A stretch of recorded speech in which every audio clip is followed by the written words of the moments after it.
Cara kerja pembangkit listrik tenaga air adalah pembangkit listrik tenaga air bekerja dengan cara mengubah energi air yang mengalir dari penampungan jadi energi mekanik dan dari energi mekanik menjadi energi listrik. Aliran sungai dengan jumlah debit yang besar ditampung dalam bendungan atau waduk.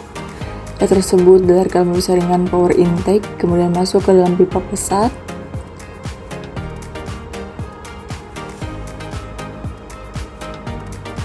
Air yang mempunyai tekanan dan kecepatan tinggi energi kinetik itu menjadi energi mekanik dan kebenaran menurut runner yang terpasang pada turbin.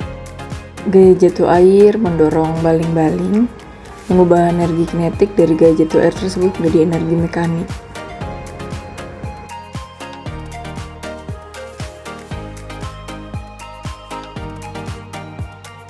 Adapun berbagai macam gangguan yang terjadi pada pembangkit listrik.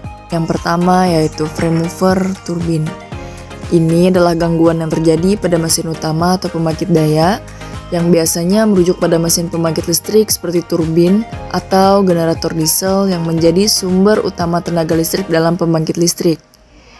Gangguan ini dapat mencakup berbagai masalah, mulai dari kerusakan mekanis hingga masalah operasional atau kontrol. Untuk salah satu contoh, di bagian kerusakan mekanis ini seperti kelausan, kebocoran, kerusakan pada bagian-bagian mesin seperti bantalan, gigi, atau poros. Kerusakan mekanis dapat disebabkan oleh kelebihan beban juga, kerusakan alami dari penggunaan berkelanjutan.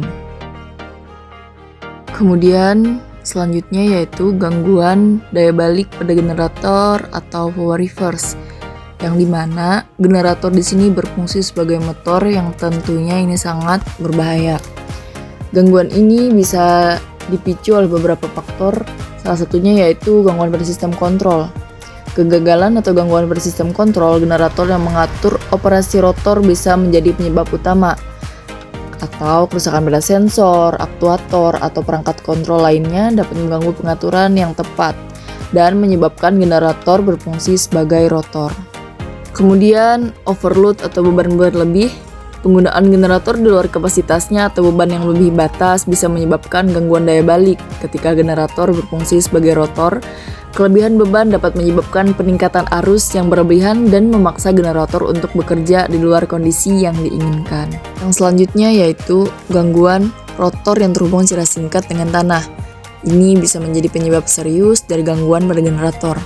Ketika rotor terhubung secara singkat dengan tanah, arus listrik dapat mengalir melalui jalur singkat ini, yang menyebabkan kerusakan pada sistem seperti kerusakan pada generator atau komponen-komponen lain dalam kelistrikan. Selanjutnya yaitu hubung singkat pada pembangkit listrik. Ini adalah kondisi di mana terjadi jalur langsung atau kontak yang tidak diinginkan antara dua atau lebih titik dalam sistem listrik yang seharusnya tidak terhubung. Ini bisa menyebabkan kebakaran atau bahaya lainnya. Kemudian ada gangguan kehilangan medan eksitasi, gangguan keseimbangan, gangguan tegangan lebih, dan beban lebih. Kalau gangguan kehilangan medan eksitasi itu terjadi ketika medan magnet pada generator turbin yang biasanya dihasilkan oleh arus eksitasi hilang atau menurun secara signifikan. Akibatnya, generator tidak mampu menghasilkan tegangan output yang cukup untuk menjaga sistem listrik beroperasi secara normal. Selanjutnya yaitu gangguan keseimbangan. Ini merujuk pada ketidakseimbangan dalam distribusi, arus atau tegangan di antara pasa-pasa yang ada dalam sistem 3 pasa. Gangguan ini dapat terjadi karena berbagai faktor, termasuk ketidakseimbangan beban di antara pasa-pasa, gangguan pada sistem distribusi daya, atau kerusakan pada peralatan listrik seperti trafo atau motor listrik. Selanjutnya yaitu gangguan beban lebih dan hubung singkat. Beban lebih menyebabkan peningkatan arus yang berlebihan melalui peralatan listrik dan meningkatkan resiko kerusakan pada peralatan tersebut.